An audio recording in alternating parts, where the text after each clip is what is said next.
Hola chicos, buen día. En este video hablaremos del tema 2.3 del programa, en el cual se abordan las moléculas que unen antígeno en la inmunidad adaptativa. El sistema inmunológico adaptativo utiliza tres tipos de moléculas diferentes para unirse a los antígenos. Estos tres tipos de moléculas son los anticuerpos, el TCR y las moléculas del MHC.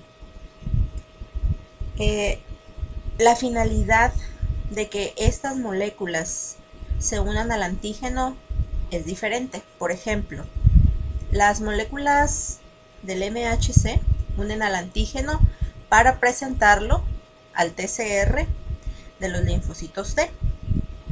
Ahora bien, los TCRs y BCRs se unen al antígeno para que se lleve a cabo la primera fase de la respuesta inmunológica adaptativa, y de esta manera los linfocitos avancen a la segunda fase de la respuesta inmunológica, que es la fase de activación, donde los linfocitos van a proliferar y van a diferenciarse. Por último, cuando los linfocitos B se diferencian a una célula plasmática productora y secretora de anticuerpos, los anticuerpos solubles se unen al antígeno para promover su eliminación. Nosotros ya sabemos que los anticuerpos pueden promover la eliminación del antígeno por neutralización, opsonización, ADCC o activación de complemento por la vía clásica.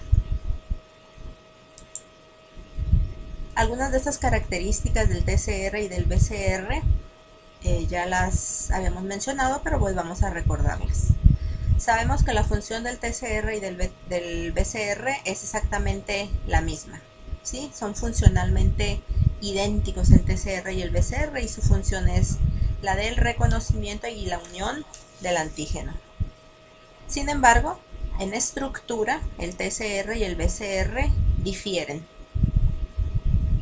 Como difieren en su estructura, el número de sitios para unir antígeno que tiene un TCR y un BCR es distinto. El TCR tiene un solo sitio de unión para el antígeno, mientras que el BCR posee dos sitios de unión.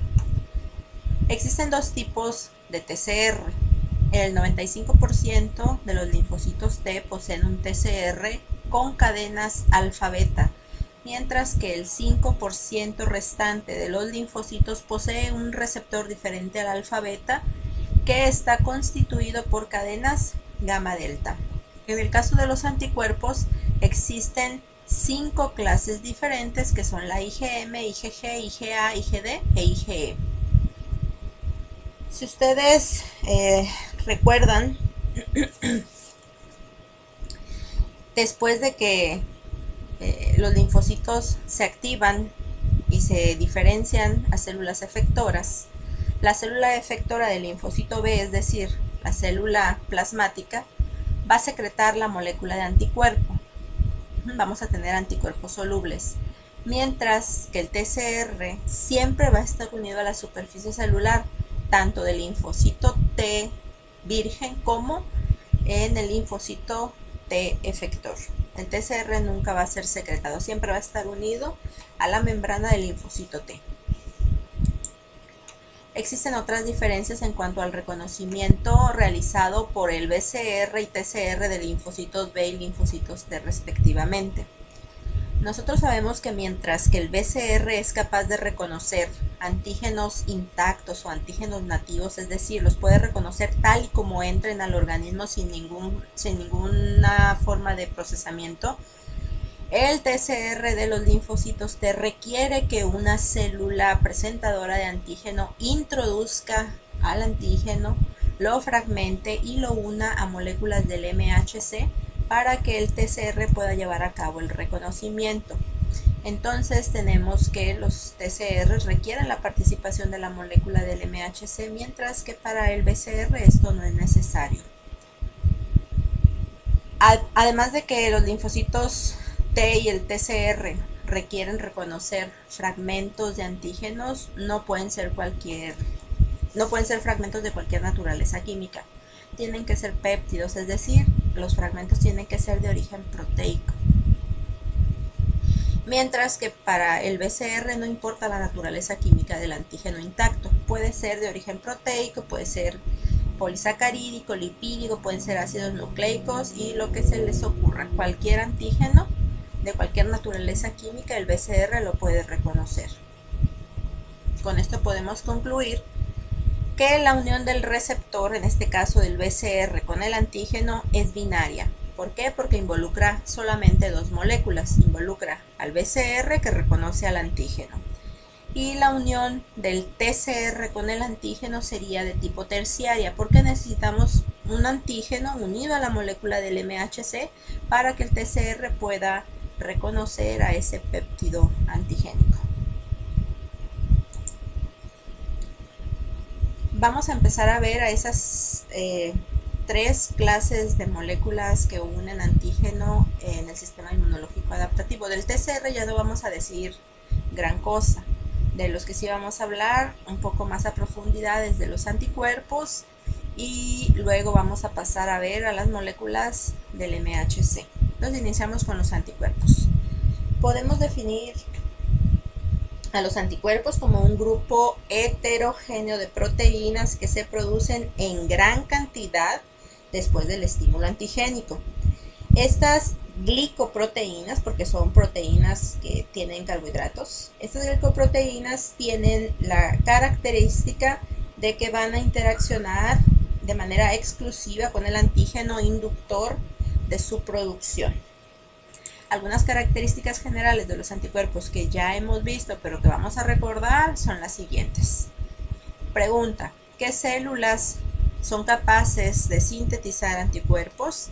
Existen dos células en el sistema inmunológico que son capaces de producir anticuerpos. Tenemos a los linfocitos B y a las células plasmáticas. Los linfocitos B pueden producir anticuerpos en pequeñas cantidades y producen estos anticuerpos para colocarlos sobre su superficie y que funcionen como receptores que reconocen al antígeno, es decir, como BCRs. Las células plasmáticas que derivan de linfocitos B activados son fábricas de anticuerpos que producen y secretan una gran cantidad de anticuerpos. ¿En qué fases de la respuesta inmunológica adaptativa participan los anticuerpos? Bueno, nosotros sabemos que las respuestas inmunológicas de linfocitos tienen tres fases. La primera es la fase de reconocimiento, la segunda es la fase de activación y la última es la fase de eliminación o fase efectora. Entonces, podemos concluir que los BCRs, que son anticuerpos, participan en la primera etapa de la respuesta inmunológica adaptativa, que es la fase de reconocimiento, mientras que los anticuerpos solubles secretados por las células plasmáticas participan en la fase de eliminación, es decir, en la fase efectora. Y ya dijimos que la función de los anticuerpos es eliminar al antígeno mediante opsonización, neutralización, promoción de la citotoxicidad celular dependiente de anticuerpo o ADCC, y activación del complemento por la vía clásica. Los anticuerpos se encuentran en la circulación, de manera específica se encuentran en la fracción líquida de la sangre, plasma o suero, pero también podemos encontrarlos en otros líquidos corporales, como el líquido intersticial y en las secreciones mucosas. Cuando nosotros obtenemos una muestra de sangre y la centrifugamos, los anticuerpos van a permanecer en el suero o en el plasma de esa muestra. Cuando un suero tiene una cantidad importante de anticuerpos, se le denomina antisuero. Y para hacer referencia a la cantidad de anticuerpos en un suero, se utiliza la palabra título. Así se dice que un antisuero tiene un título elevado o un título bajo de anticuerpos de acuerdo a la cantidad de estos presentes en ese antisuero. De las 5 clases de anticuerpos que existen, La clase más abundante en el suero es la IgG. En las secreciones mucosas, la IgA es un anticuerpo predominante.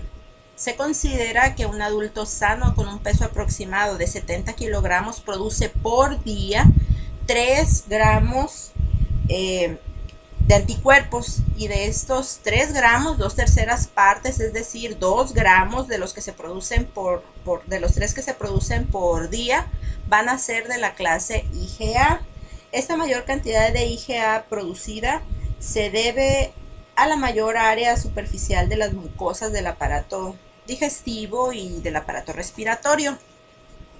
Ahora bien, varias células de nuestro cuerpo, varias células del sistema inmunológico de nuestro cuerpo expresan receptores para las porciones Fc de los anticuerpos.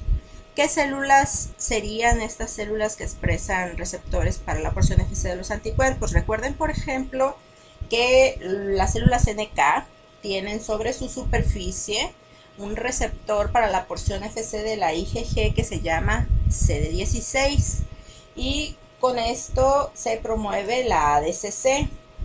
Algunos fagocitos también poseen receptores para la porción Fc de los anticuerpos que les ayudan a fagocitar antígenos opsonizados con anticuerpos. Las células cebadas, por ejemplo, tienen un receptor de altísima afinidad para la porción Fc de la IgE. Y así existen otros ejemplos de células que tienen receptores que les permiten reconocer a los anticuerpos. En esta diapositiva lo que les quiero decir es que los anticuerpos ejercen su acción en zonas lejanas al sitio donde se producen. Vamos a explicar la diapositiva. Ustedes saben que los linfocitos circulantes, cuando son vírgenes, tienen una vía de recirculación preferencial que es dirigirse a los órganos linfoides secundarios, como por ejemplo los ganglios linfáticos. Estos linfocitos circulantes van a entrar o van a acceder al ganglio linfático a través de las vénulas de endotelio alto, tanto linfocitos T vírgenes como linfocitos B vírgenes, y cuando penetran al ganglio linfático, pues cada uno se va a ir a la zona que les corresponde. Aquí en la zona externa del ganglio, que se llama corteza, y que es donde se encuentran los folículos, esas son las zonas de los linfocitos B. Ahí se van a dirigir los linfocitos B, mientras que por debajo y entre los folículos se encuentra una zona que se llama paracorteza, que es la zona de los linfocitos T. Al ganglio también entran o acceden células dendríticas que se han desprendido de los tejidos porque capturaron antígeno y se introducen a los vasos linfáticos. De esta manera van a entrar a los ganglios células dendríticas que traen antígeno, y también va a entrar al ganglio antígeno en forma soluble. Este antígeno soluble se va a distribuir a través de la zona subcápsula, es decir, por debajo de la cápsula, que es donde están los folículos que contienen linfocitos B. Ustedes ya saben que los linfocitos B con su BCR son capaces de reconocer a estos antígenos solubles, a estos antígenos intactos, e inician después del reconocimiento del antígeno con su proceso de activación. Para que los linfocitos T vírgenes se activen, van a reconocer el antígeno que está unido a las moléculas del MHC sobre la superficie de la célula dendrítica, que ya sabemos que es la única célula capaz de proporcionarle las señales al linfocito T virgen necesarias para su activación. Después de la interacción entre la célula dendrítica y el linfocito T virgen, pues este deja de ser virgen y se transforma en un linfocito T efector. Cuando el linfocito T es efector, ya no desea estar en los ganglios linfáticos. Su vía de recirculación va a variar. Ahora va a salirse del ganglio y a través de la circulación va a llegar a los sitios en donde se encuentra la infección. Pero antes de abandonar el ganglio, recuerden que el linfocito T efector migra hacia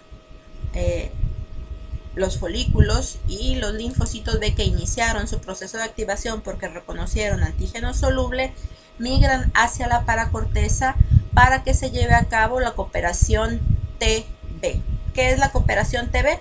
Bueno, que este linfocito B que reconoció al antígeno soluble lo endocitó, lo fragmentó, procesó, y algunos de esos fragmentos proteicos los unió a moléculas del MHC y ahora los está presentando sobre su superficie.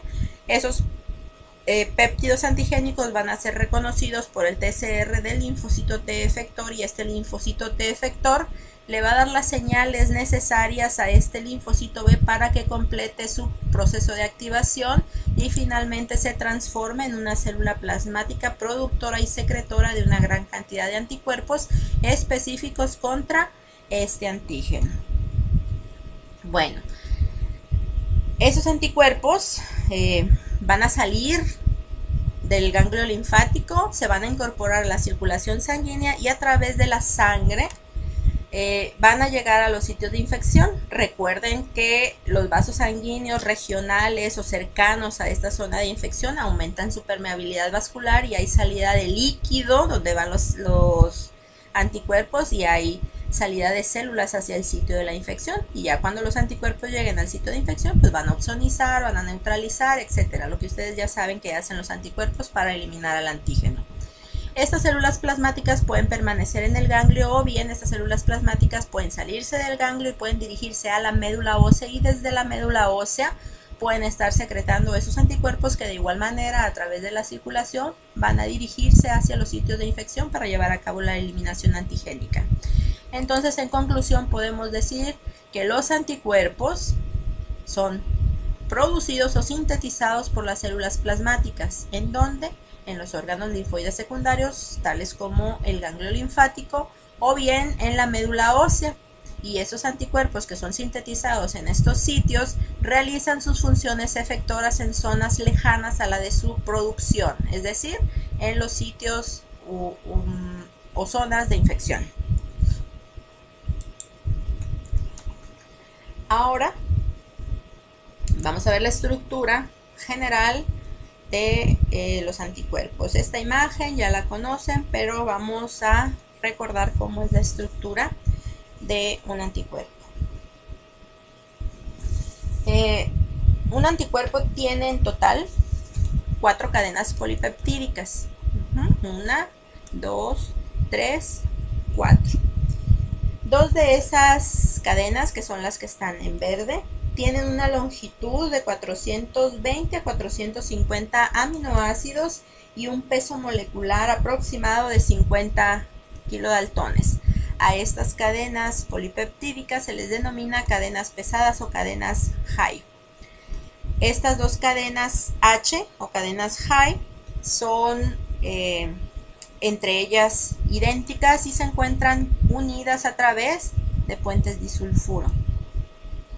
Las otras 2 cadenas son cadenas que tienen una longitud aproximada de 210 a 230 aminoácidos y un peso molecular de 25 kilodaltones. A estas cadenas se les conoce como cadenas ligeras y también son idénticas entre ellas, y cada una de ellas se encuentra unida a través de un puente disulfuro a una cadena pesada. Cada cadena ligera contiene 2 dominios, que son los rectángulos, mientras que una cadena pesada contiene 4 dominios. Recordemos qué es un dominio. Un dominio es una secuencia de aproximadamente 100 a 110 aminoácidos que se pliega de manera globular e independiente al resto de la cadena. Entonces, los primeros 100 a 110 aminoácidos, empezando por el extremo amino terminal, se hacen bolita entre ellos y de manera independiente al resto de la cadena. Entonces, por la longitud o el número de aminoácidos que tiene una cadena pesada, que es de 420 a 450, pues esto nos da un total de 4 dominios, y esta cadena ligera, que tiene aproximadamente 210 a 230 aminoácidos, pues puede formar 2 dominios. La región que se encuentra en esta posición de la Y se conoce como región de bisagra y es la responsable de darle flexibilidad a la molécula de anticuerpo. Tenemos aquí el extremo amino terminal y el carboxilo terminal en la parte de abajo. Podemos observar dos regiones en las cadenas pesadas y en las cadenas ligeras. El dominio que se encuentra unido al extremo amino terminal, es decir, los primeros 100 a 110 aminoácidos, su secuencia es variable, y por eso a esa región en rojo se les conoce como región variable. El resto de la cadena pesada, que está en azul, y el resto de la cadena ligera, que también se encuentra en azul, se conoce como región constante. Basados en la región y la cadena, cada uno de los dominios recibe un nombre. Si esta cadena es la cadena pesada y esta parte que está aquí es una región variable, entonces tenemos que este es el dominio variable de la cadena pesada. Este sería el dominio variable de la cadena ligera y este sería el constante de la ligera.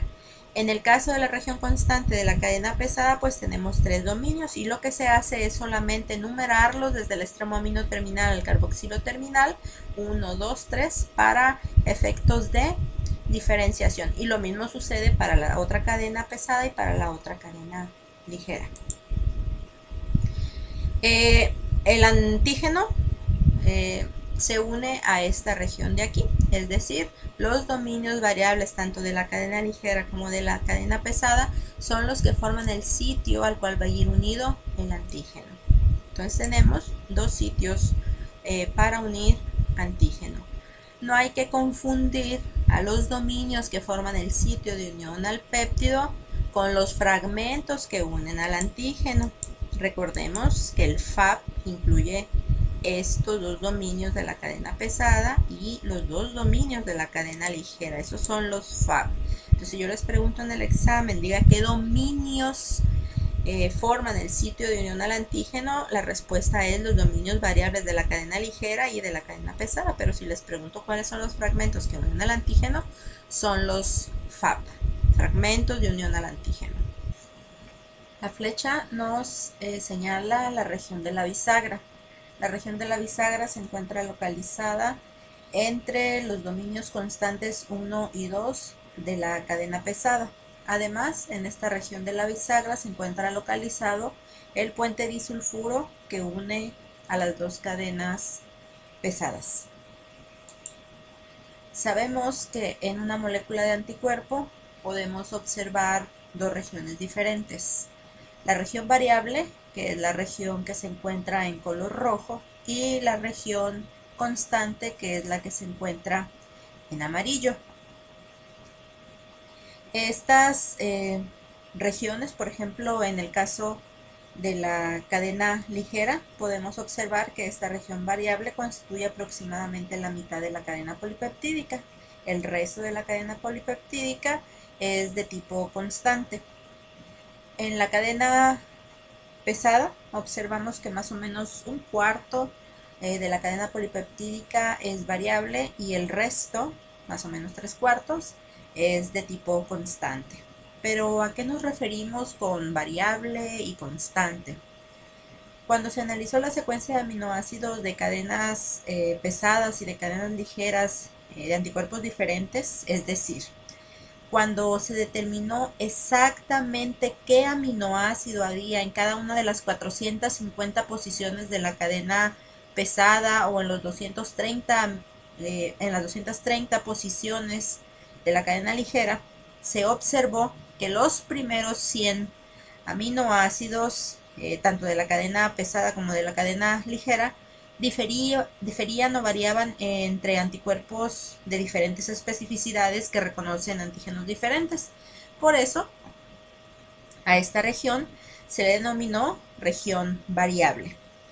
El resto de las cadenas pesadas y de las cadenas ligeras permanecían en cuanto a la secuencia de aminoácidos relativamente constantes. ¿Por qué digo relativamente constantes? Bueno, porque se encontró que en el caso de la cadena pesada había 5 posibles secuencias en esta región constante.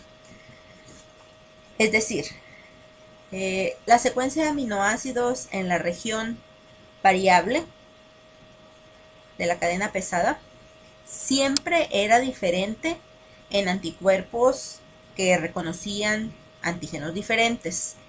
Y en lo que respecta a la región constante, la secuencia de aminoácidos podía ser una de 5 posibles. Entonces, con base en la secuencia de aminoácidos de la región constante de las cadenas pesadas, estas cadenas pesadas se clasificaron en 5 tipos, que son las cadenas pesadas gamma, mu, delta, alfa y epsilon. Y el tipo de cadena pesada que se encuentra en el anticuerpo va a definir la clase de anticuerpo o de inmunoglobulina de la que estemos hablando. De tal manera que, por ejemplo, la inmunoglobulina G es un anticuerpo que en su estructura posee una cadena pesada de tipo gamma, de ahí la G. Y G significa inmunoglobulina, así se abrevia inmunoglobulina. En el caso, por ejemplo, de la inmunoglobulina A, bueno, pues esta clase de anticuerpo tiene a la cadena pesada alfa. La IgE tiene a la cadena pesada de tipo epsilon, la IgD a la cadena pesada delta y así sucesivamente. En el caso de las cadenas ligeras, el análisis de la secuenciación reveló una menor heterogeneidad estructural que la observada en las cadenas pesadas. En este caso, solamente hay 2 tipos de cadenas ligeras basados en la secuencia de aminoácidos de la región constante de esta cadena. A estos dos tipos de cadenas ligeras se les conoce como kappa y lambda. En el humano, el 60% de las cadenas ligeras son de tipo kappa y el 40% restante son cadenas ligeras de tipo lambda. Cabe resaltar que una molécula de anticuerpo siempre va a tener 2 cadenas kappa, 2 cadenas ligeras kappa o 2 cadenas ligeras lambda, pero nunca podrá tener una kappa y una cadena ligera lambda. Entonces, para reforzar un poquito lo anterior y que quede más claro, vamos a ver la siguiente diapositiva. Tenemos 3 anticuerpos de la misma clase. En este caso son anticuerpos de la clase IgG. Estas 3 IgGs son producidas por clonas de linfocitos B diferentes. Entonces, ¿dónde está la diferencia en estas 3 clases de inmunoglobulinas que pertenecen a la clase G? Bueno, al ser anticuerpos de la misma clase, la secuencia de aminoácidos en la región constante de la cadena pesada es exactamente la misma, es decir, estas cadenas pesadas son cadenas pesadas de tipo gamma, de ahí que sea IgG. Y como son anticuerpos producidos por clonas diferentes y nosotros sabemos que las diferentes clonas tienen receptores para diferentes antígenos, bueno, la diferencia va a estar en la secuencia de aminoácidos de los dominios que se encargan de unir al antígeno, porque unen antígenos diferentes. Es decir, la diferencia va a estar en la secuencia de aminoácidos del primer dominio o del dominio variable de la cadena pesada y del dominio variable de la cadena ligera. Si tenemos, por el contrario, solamente una clona,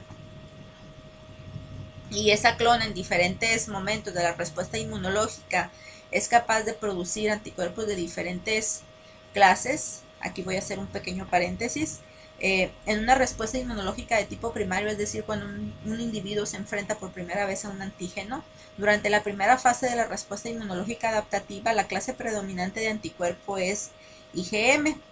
En etapas más avanzadas de la respuesta inmunológica se hace un switch o un cambio de isotipo, y de IgM el anticuerpo va a cambiar al isotipo o a la clase IgG o a cualquier otra clase dependiendo del estímulo antigénico del cual se trate. Entonces, en un momento dado, una clona de linfocitos B, hablando ya del linfocito B activado y diferenciado en célula plasmática, va a poder producir anticuerpos de diferentes clases.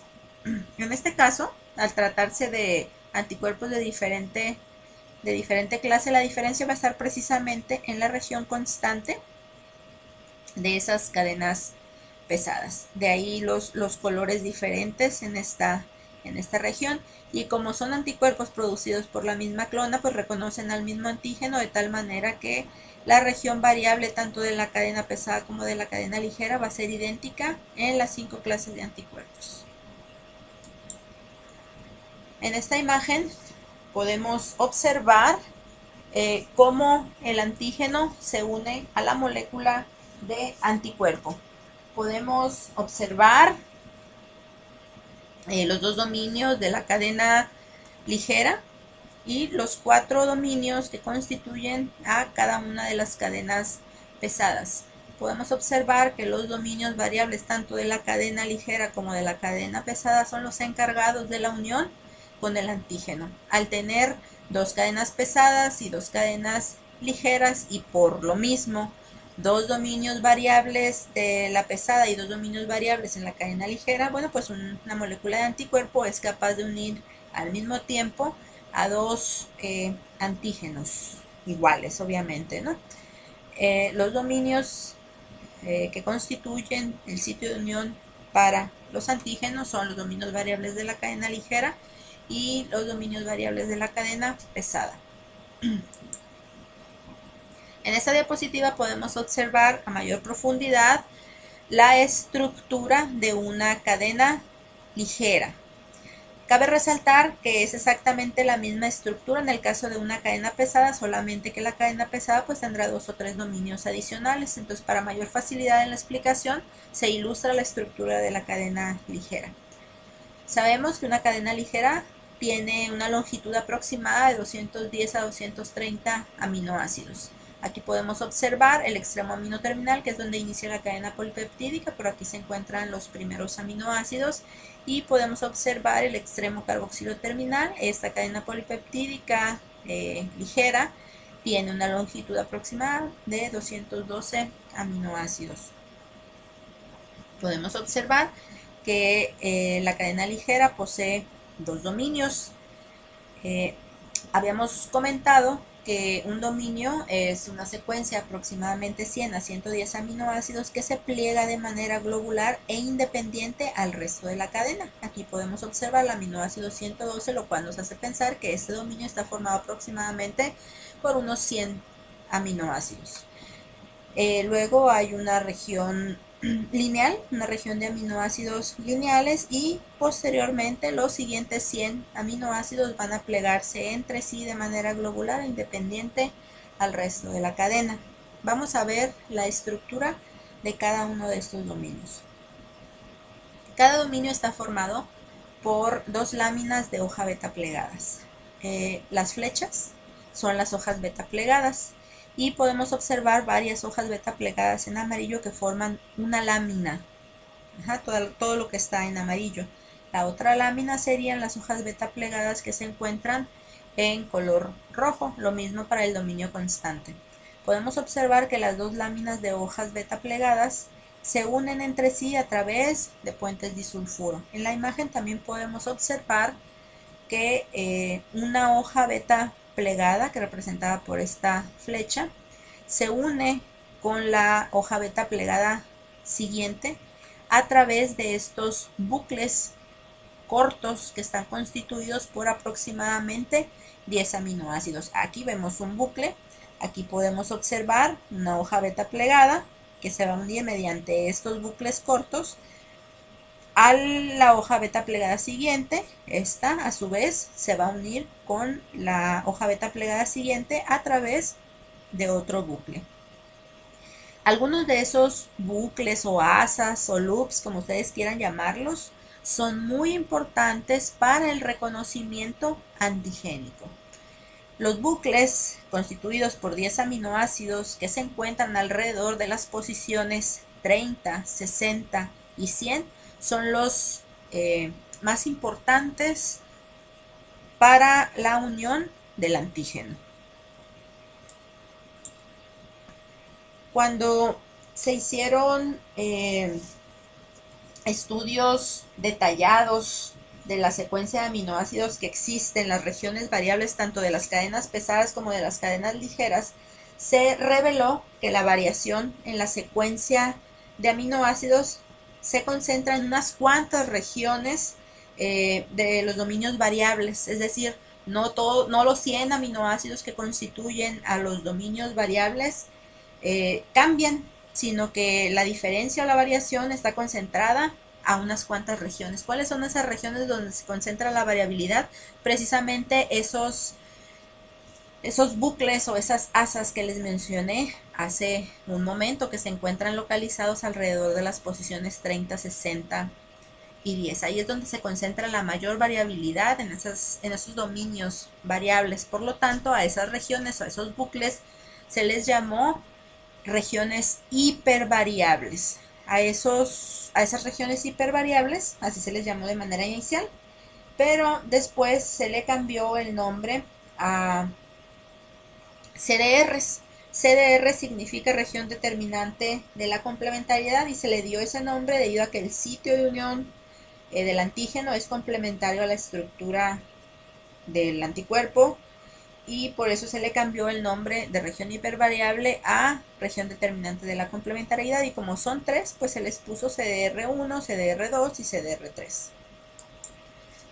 En esta imagen podemos observar la estructura del dominio variable de la cadena ligera y podemos observar las tres regiones determinantes de la complementariedad. En azul tenemos al CDR1, tenemos al CDR2 en amarillo y al CDR3 en rojo. En esta gráfica podemos observar en el eje de las X a cada uno de los aminoácidos, a cada uno de los 110 aminoácidos que constituyen o que forman al dominio variable de la cadena ligera. Cada una de esas barritas representa a un aminoácido, ¿sí? Cada barrita. Y en el eje de las Y podemos observar la variabilidad mostrada por anticuerpos de diferentes especificidades, y podemos ver perfectamente bien dónde es donde se concentra la mayor variabilidad, justamente en los 10 aminoácidos alrededor de las posiciones 30, 60 y 100 en los CDRs. Explicado con manzanitas, podemos decir que los dominios variables de la cadena ligera y de la cadena pesada serían las manos. La manzana sería el antígeno y los CDRs, el 1, el 2 y el 3, en cada uno de los dominios serían los dedos. Y ustedes pueden observar que los CDRs son los que hacen un contacto más estrecho o se relacionan más íntimamente con el antígeno. O sea, los dos dominios están agarrando al antígeno, pero quienes entran en mayor contacto con el antígeno son los CDRs, y por eso entre anticuerpos de diferentes especificidades la variación en secuencia de aminoácidos está más incrementada justamente en estos sitios, en estos CDRs. Además de la diferencia en la secuencia de aminoácidos en la región constante de la cadena pesada, las 5 clases de anticuerpos van a diferir en algunas otras características físico-químicas, como por ejemplo la carga, la solubilidad, el tamaño. Van a variar también en el número y localización de los puentes disulfuro, van a variar en el número y la distribución, por ejemplo, de los carbohidratos, y también hay una diferencia en lo que se relaciona con la bisagra. Si ustedes observan, la IgM y la IgE carecen de bisagra y en su lugar tienen un dominio en la cadena pesada adicional. Tienen un dominio variable y 4 dominios constantes. Los anticuerpos o inmunoglobulinas pueden ser monoméricos o pueden ser poliméricos. Son monoméricos cuando es una sola molécula de anticuerpo y son poliméricos cuando se unen dos o más moléculas de anticuerpo mediante una cadena polipeptídica que se denomina cadena J. Todas las clases de inmunoglobulinas existen como monómeros, mientras que la IgM y la IgA existen además de monómeros como polímeros. La IgM, por ejemplo, es un pentámero. Eso quiere decir que hay 5 moléculas de IgM que se encuentran unidas por esta cadena polipeptídica que se conoce como cadena J. Y esa unión se lleva a cabo a través de las porciones o regiones Fc de las moléculas de IgM. En el caso de la IgA, esta es un dímero. Son dos moléculas de IgA unidas a través de sus porciones Fc por la cadena J. Dependiendo si es un monómero o es un dímero, la IgA se subclasifica en IgA1 cuando es monomérica y en IgA2 cuando es un dímero. Otra inmunoglobulina que puede subclasificarse es la IgG. Aquí la subclasificación se hace con base en dos aspectos. El primero es la longitud de la región de la bisagra y esta longitud puede ir desde 10 hasta 60 aminoácidos. Y el segundo punto con el que se hace esta subclasificación es el número y el ordenamiento de los puentes disulfuro que unen a las cadenas pesadas. Como podemos observar en la imagen, la IgG3 es la que tiene la región de la bisagra de mayor longitud y es por lo tanto la que tiene el mayor número de puentes disulfuro. Puede llegar a tener hasta 11 enlaces disulfuro en su región de la bisagra para unir a las dos cadenas pesadas. Valencia de los anticuerpos. La valencia se refiere al número de sitios de combinación que tiene una molécula de anticuerpo para unir al antígeno. Ya sabemos que una molécula de anticuerpo tiene 2 sitios para unir antígeno, de tal manera que todos los anticuerpos que existan como monómeros tendrán una valencia de 2. En el caso de la IgA2, que es un dímero, su valencia será de 4. Y en el caso de la IgM, que es un pentámero, su valencia teórica es de 10. Ya habíamos mencionado que la región de la bisagra se encuentra localizada entre los dominios constantes 1 y 2 de la cadena pesada y que la función de esta zona o de esta región era proporcionarle flexibilidad a la molécula de anticuerpo. Vamos a suponer que tenemos una superficie microbiana que posee 2 o más determinantes antigénicos idénticos entre sí.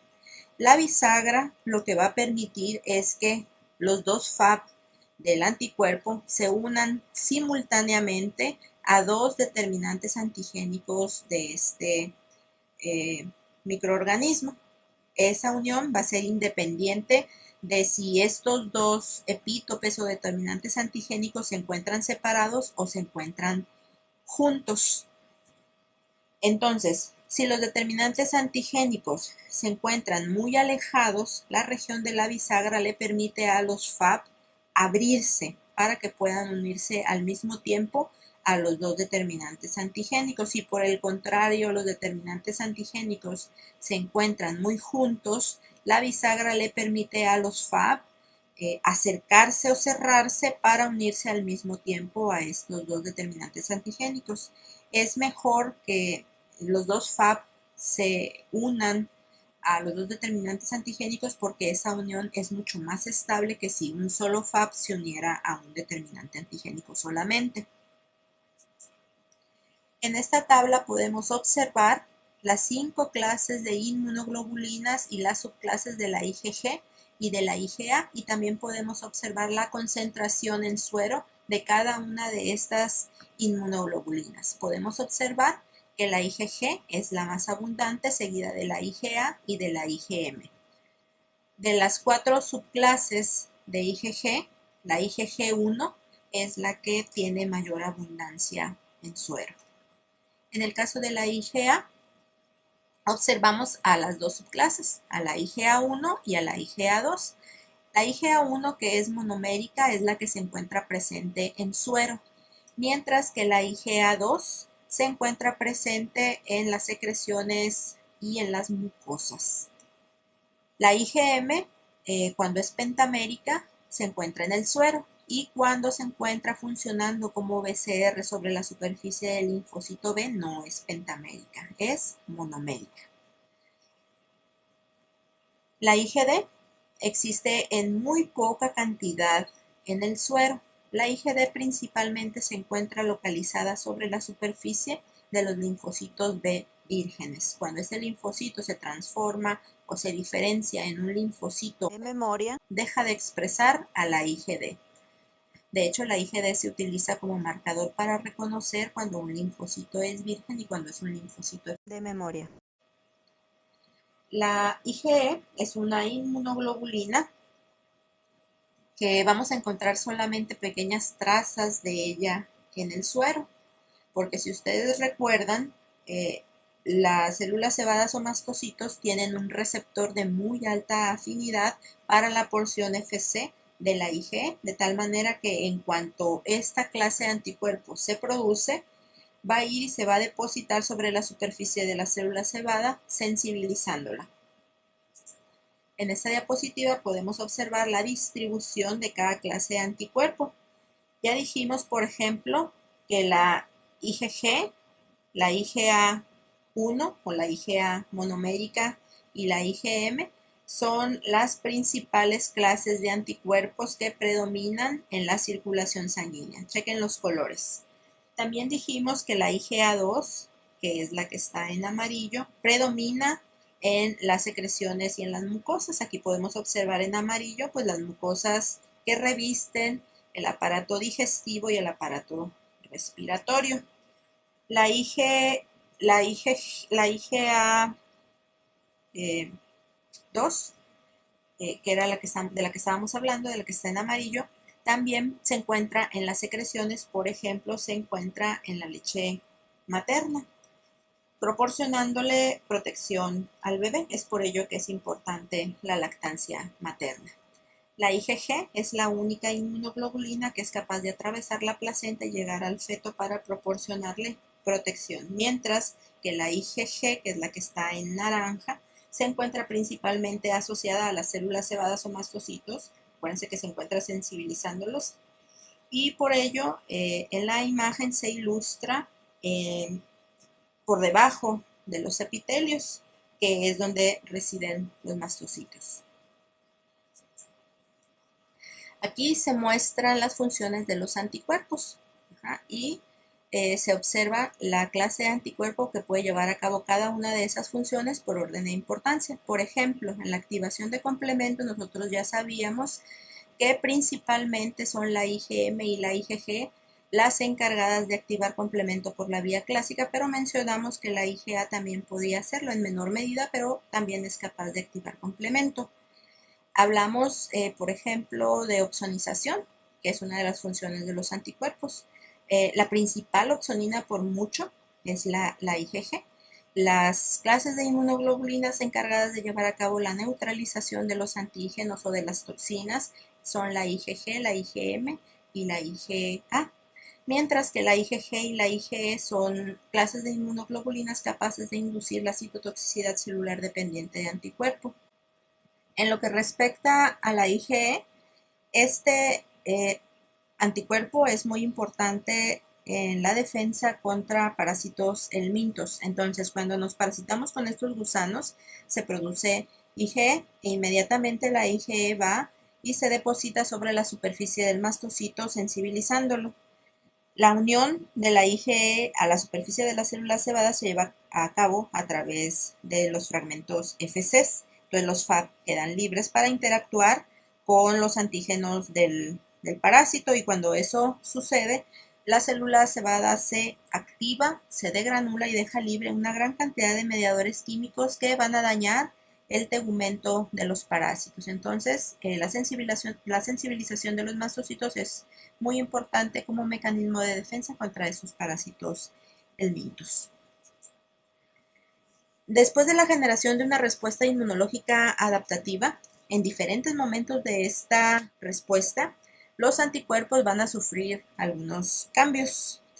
Recordemos que después de que se lleva a cabo la cooperación TB, los linfocitos B van a proliferar y los genes que codifican para la región variable del anticuerpo van a sufrir hipermutación somática con la finalidad de incrementar su afinidad por el antígeno. A esto se le llama maduración de la afinidad, y después de esto el anticuerpo se unirá al antígeno pues con mayor afinidad.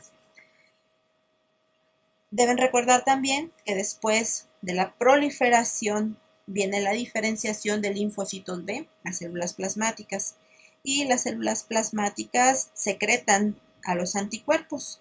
Este anticuerpo secretado ahora tendrá una función efectora o una función de eliminación y ya no de reconocimiento como cuando estaba sobre la superficie del linfocito B actuando como BCR. El otro cambio que se observa en los anticuerpos es el switch o cambio de isotipo o de clase de anticuerpo. Cualquier clase de anticuerpo que se produzca va a reconocer al antígeno, solo que cada una de estas clases tiene funciones efectoras diferentes, como lo vimos en la diapositiva anterior.